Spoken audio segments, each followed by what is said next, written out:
I need you to know that you're enough. I need you to know that you're qualified. I need you to know that all you have is all you need. You are an unrepeatable miracle, and there is none like you in all of the earth. And if nobody told you today, let me be the first to tell you, there is none like you in all of the earth. Your DNA, your footprint, your fingerprint, your purpose, your calling, your destiny, your mindset, your mentality. And I'm just wondering if you are bold enough and courageous enough to believe what I'm saying. You are enough. And the truth of the matter is, what you think is pain, what you think is hurting you, is actually helping you. And I'm just wondering if maybe you could just change the way that you think. Maybe if you could just see this thing differently. I know they left you, they hurt you, it left you, it hurt you. And you feel like you're just in this place where you can't move forward. See it differently. You've been too focused on the people that don't like you, the people that don't support you, the people that told you to write the book, and then when you released it, they never bought it. You've been too focused on the past childhood traumas. You've been too focused on who was not there for you and who did not believe in you, and the people that just said it but didn't do it. The trauma, the anxiety, and I'm wondering if you can begin to shift that focus in the next 30 days, if you can begin to shift that focus on what's working in your life, what's within your control, and not what's outside of your control. What can you control? Who can you influence? The first person that needs to be influenced in your life is you. It's you. And I'm just wondering if you're courageous enough, bold enough, if you have enough faith, come on, if you have enough inside of you, resilience to come back to the scene. It starts with me and the man upstairs, and it ends right here. Our lives don't get better by chance. They get better by change. Change is one of the necessary laws of life. Remember this: action and adaptability create opportunity. Adapt and overcome, and watch everything change before your eyes. Adaptability isn't just some secret for survival. It is the power to build the future. Adaptability is the capacity to be modified for a new purpose, to be moved this way and still punch through targets and reach my goals and be everything I've been called to be, but I've got to adapt to the times. Adaptability requires movement. Adaptability requires growth. Adaptability requires wisdom and knowledge and understanding and revelation and awareness. We've got to be able to recognize when we're outdated, when we need an upgrade, when we've got to go to that next level, and I can't be embarrassed about it. Adaptability is not buckling under pressure. Adaptability is understanding that in order for me to have this lifestyle that I see in my head, I'm going to have to raise my standards. This is an adjustment. This is a modification that in times past, this version of me was good enough, but it only got me where I am. And in order for me to go to that next level, something inside of me has to change. So when you face storm, when you face adversity, when you face trial, when you face tribulation, in the eye of the storm, in the middle, in the core of your devastation, when you are faced with opposition, that's when you raise the heat. You don't change your message, you change your methodology. Are you understanding me? Adaptability is not buckling under pressure. Adaptability is not losing your moral compass. Adaptability is raising your voice. And so the harder life hits me, the harder I'm going to fight, the harder I'm going to believe, the harder I'm going to keep pushing, I'm going to keep going, I will persevere, and I'm going to build resilience. And so the harder life hits, the stronger I get. You've got problem-solving skill, you've got a resilience, you have a determination, you have a measure of commitment that nobody in the room has because you've been able to adapt. And for many of us, we are in the halftime of our destiny. And if you're going to win, you are going to have to make the adjustments, the necessary modifications to have your future. When I become more flexible, more agile, more adaptable, Another thing that happens is that we build our inner resilience. And this isn't just about honing in on your problem-solving skills, but resilience literally changes your brain. It changes your operating systems. It shifts your behavior. Resilience empowers you to build new habits. It's not running from your programming. It's upgrading. It's taking it to the next level. The necessary growth strategies, necessary modification, personality adjustment, attitude upgrades, the wise adapt themselves to the circumstances like water molds itself to the pitcher. To understand the revelation of adaptability is to realize that life is lived on levels. I've got angles, I've got approaches, that destiny is in the details. It's how I see this thing. It's how I can adjust my thinking. It's how I can upgrade my inner software. At some point, you gotta sit back and think to yourself, you know what? I've been here too long. I've thought like this too long. I've hurt too long. I've been fractured long enough. I've been depressed long enough. You know what? I've been here too long. It's time for me to go. We all have to get here where we realize we have not adapted to the current times. And this is not a departure from authenticity. This is not losing yourself. This is finding your next level.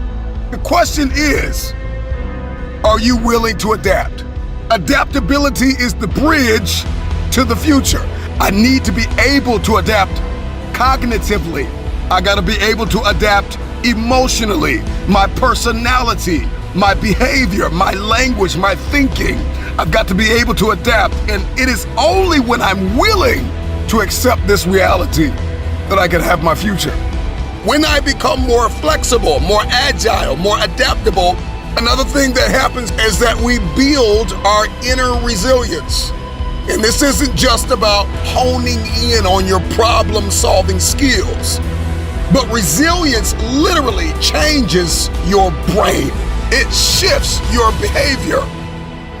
It's time to break through. You've lost long enough. You've been in your learning season long enough. It's time to apply what you've learned. Adaptability is not buckling under pressure. Adaptability is not losing your moral compass. Adaptability is raising your voice. You got to start thinking about the future. You've got to start thinking about sustainability. You got to start thinking about future generations. Your perspective, how you see this thing, how you approach this thing, the angles that you take, the approaches, the mentalities, just one little tweak in the game, and there is a future for your family.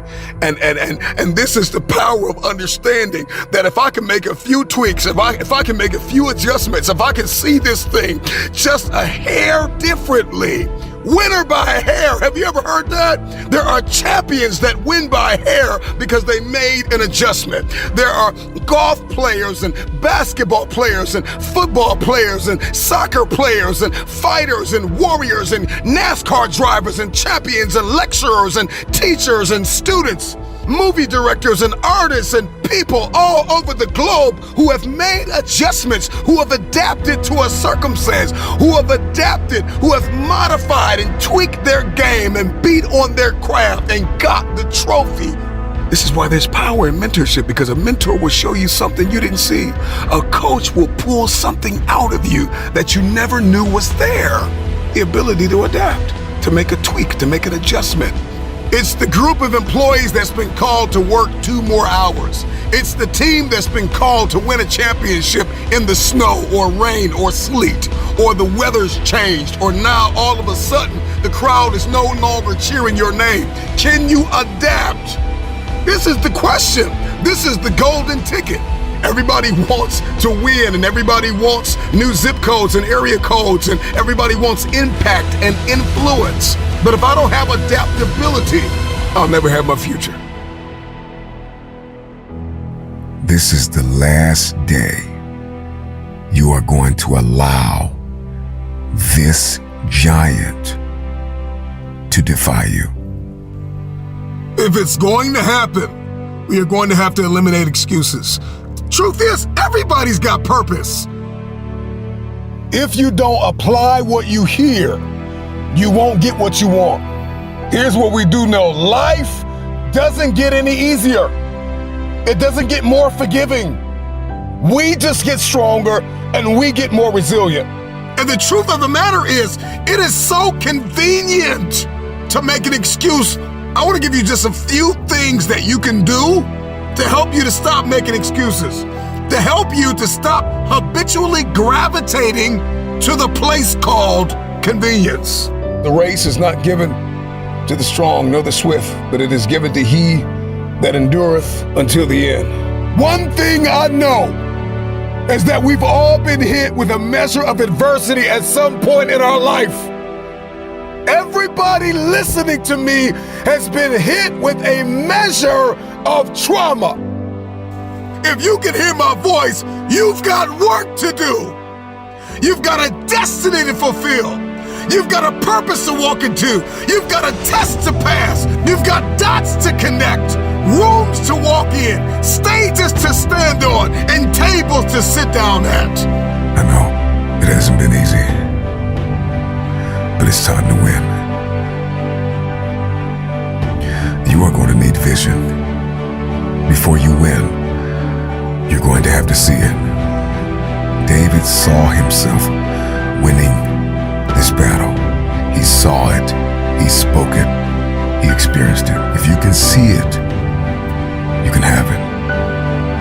We all want to do something. We all want to be somebody. We all want to go somewhere. If these things are going to happen, we've got to stop habitually gravitating to excuse. Number one, rule number one, kill the comparison game. Well, I don't do it like them, and I don't say it like them, and I'm not as tall as them, and I'm not as strong as them, and I don't have the money that they have. I don't have the resources that they have. The reason why I couldn't do it is because my parents weren't there for me, and the reason why I didn't get to go to college on a full ride because my coach, he didn't create the highlight reel for the sports scholarship. The reason why, and so we're just programmed to blame everybody else. When will you look in the mirror and stop comparing yourself to everybody else? This is what we know. We know this. Could have been a sudden or unexpected death of a loved one. Could have been an accident, life-threatening illness or injury, sexual assault, mental abuse, physical abuse, emotional trauma, sudden violent death in the family, the loss of a child, the loss of a loved one, the loss of a job, exposure to drugs and alcohol, post-traumatic stress disorder, depression, anxiety. One thing we know is that adversity, conflict, trauma does not discriminate. We are all acquainted with pain. Many of you listening to me know what it's like to lose everything.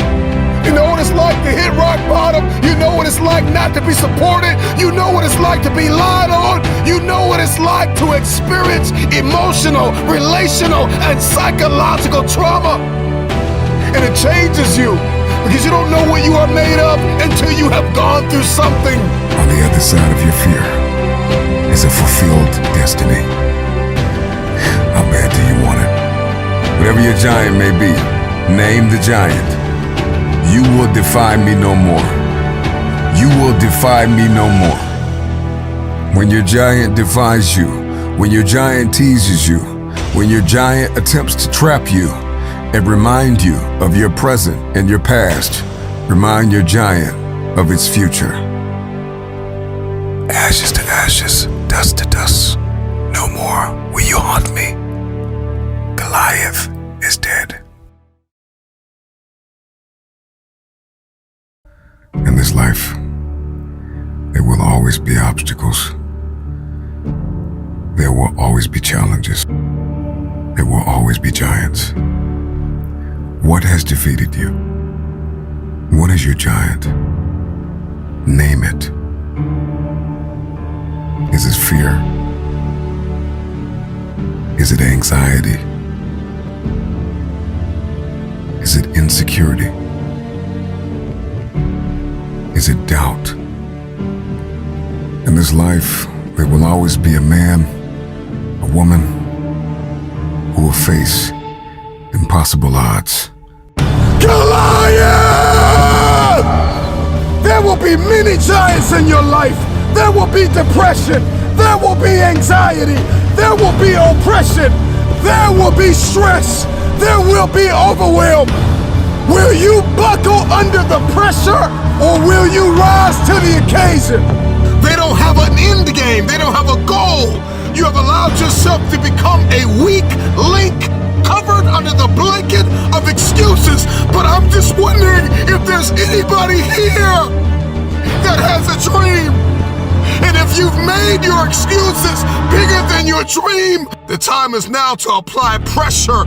I don't know your name, but I know you have a dream. I don't know where you're from or where you're listening to me. You may be listening to me in your closet, your bedroom, the gym, the car, the bus, the train, the plane. I don't know where you're going, but I know you are going somewhere. You've got a destination. People that make excuses are not connected to their destination. If you are going to defeat your giant, if you are going to defy the odds, if you're going to remove the lids and the labels, if you are going to step and venture into uncharted territory, you are going to have to master the art of rising early. There will be times in your life where you are going to have to face giants that nobody will face. 1 Samuel chapter 17, verse 32, and David said to Saul, "Let no man's heart fail because of him. Thy servant will go and fight with the Philistine." David had already had it made up in his mind. David was fully persuaded that he would defeat the Philistine. And for many of you, you will never have your future until you are fully persuaded that you are a carrier of everything required to fulfill your destiny. If nobody believes in you, you gotta make it up in your mind that all you have is all you need. And Saul said to David, "Thou art not able to go against the Philistine to fight with him, for thou art but a youth, and he is a man of war from his youth." It's interesting to me because David was doubted by a king. David was doubted by a man that was a carrier of the disease called fear. And there are going to be people who are going to attempt to talk you out of your destiny. They will attempt to talk you out of your dream. They will tell you that your dream is too big. They will tell you that your destiny cannot be fulfilled. They will tell you it is impossible to accomplish what you have set out to accomplish. For many of you, you're just not tired enough yet. You haven't hit rock bottom. You're not desperate enough. You're not hungry and thirsty enough for it. And this is why you can't show up in the world of consistency. We get deeply immersed in the whirlpool of another version of ourselves every single day. For me, it's deeper than get up at 2 a.m. and grind. Because I can get up, get dressed, get in my car, get to the gym, and sit on my phone. And so really the question we have to ask ourselves is, are we implementing the information that we know? What we've written down, what we're listening to, what we know to do? Are we doing it? Are we implementing? Many of you are too ambiguous with your future. Not only are we not aware of who we are, but we have no idea where we're going and why we're going there. Once we get identity, our why and our where, our mission, our purpose. I do this thing effortlessly. I do this thing at 2 o'clock, 3 o'clock, 4 o'clock, 5 o'clock in the morning. I can lose sleep. I can miss a meal. You can step out of my life and I'm just going to keep going. When it seems as though life has not only got me sliding down a wall, but it's knocked me flat on my back, all of a sudden, I've got a bounce back in me because I'm disciplined, I'm calculated, I'm principled, I'm aimed. I know who I am, and I know where I'm going. I don't know how many of you need to hear this, but this is the hour that you climb out of the depression. Walk out of this thing, run out of this thing, claw out of this thing, crawl out of this thing. But today, you come out.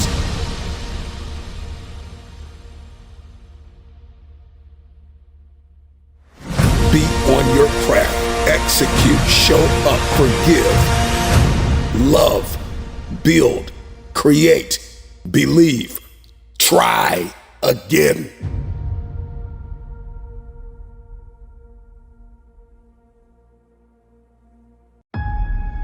The question isn't, are you consistent?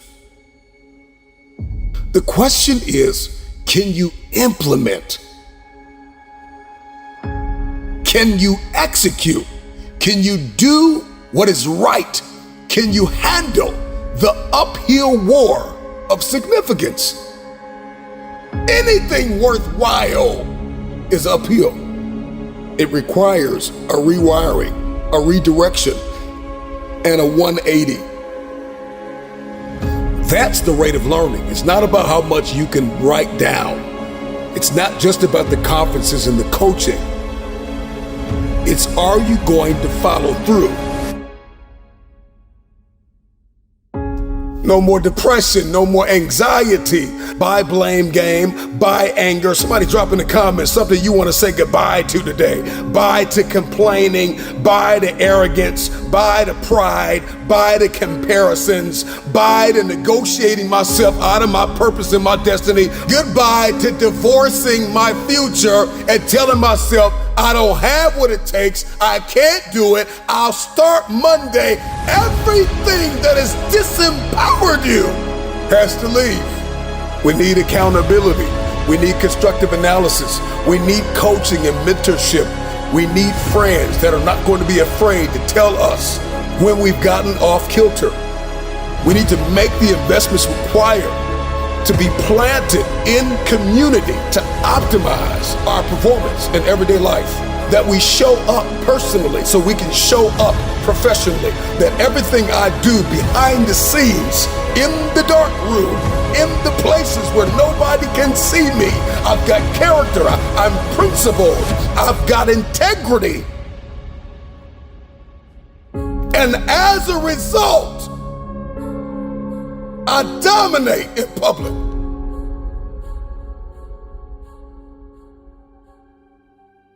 See, the question isn't, are you consistent, right? Because consistency is a system of stability and regularity and uniformity. And you can be consistently lazy. And you can consistently quit on the meal plan. And you can be consistently angry. And you can be consistently and habitually and religiously jealous and envious and going into relationships with an agenda that serves you and not the person. Seeing the relationship as a place to receive instead of give. You can consistently show up in this world the wrong person every single day with your costume and your mask on. Underneath all of the layers of the facade lies the real you. We all know that we can execute in the dimension of consistency. The question is, can you do what is required to fulfill your purpose? Can you do what it takes? Can you implement? Can you execute? Can you be tactical? Are you disciplined? Are you principled? Do you possess courage to walk in purpose and to fulfill your destiny? Have you trained your brain to do not what you feel like doing, but what is required of you in order to achieve an outcome? And so I don't care if you have to listen to me 1,000 times. Maybe you're just streaming the audio, but if you're watching me online, I just want you to drop in the comments, implementation.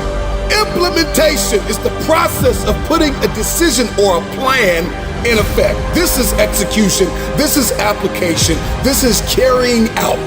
This is the uphill war between what I feel like doing and what I know I have to do. I think sometimes we forget how connected we are in this great circle of life, that if it's not a spouse, it's a mom. If it's not a mom, it's a dad. If it's not a sister, it's a brother. Somebody is depending on you to win. What if we could rewire that consistency?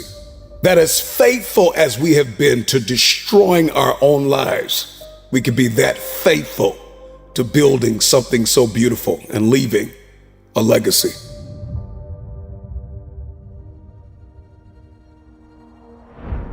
At the root and brunt of the blow of trauma and pain and agony lies a man or a woman who doesn't know who they are. And so every single day, they live vicariously through the lives of others.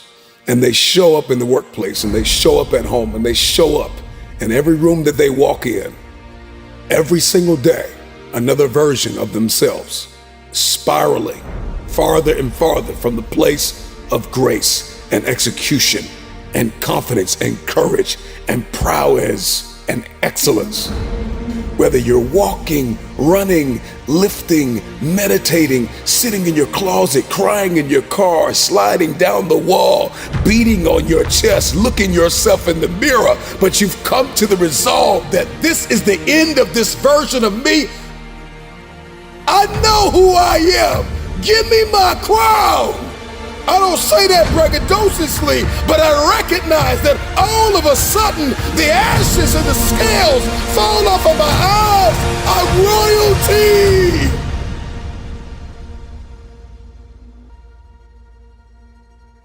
It's hard to be poor, and it's hard to be wealthy, and it's hard to give up, and it's hard to let yourself go, and it's hard to not believe in yourself. And it's hard to wake up every single day. Try again.